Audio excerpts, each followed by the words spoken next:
Hi, mahal. Kukwento ko lang sa'yo ang pinagagawa ko kanina for today's vlog.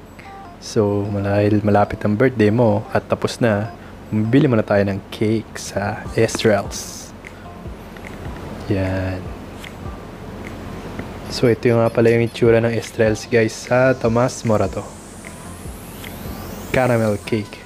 Tapos, sa isang pikit lang, pupunta na ulit tayo sa SM Fairview kasi tapos na tayo bumili. Ayan, at dahil mamaya pang labas mo, manood mo na ako ng sine. Kasi gabi pa yung uwi mo eh. Palipas mo na ako ng oras.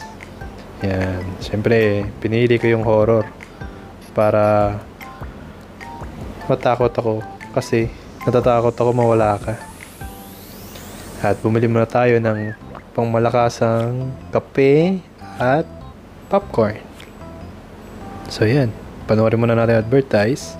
At syempre, at nalaman ko umuwi ka na pala, nag-grab ka, uwi na rin ako. Sa sunod ulit. Bye-bye!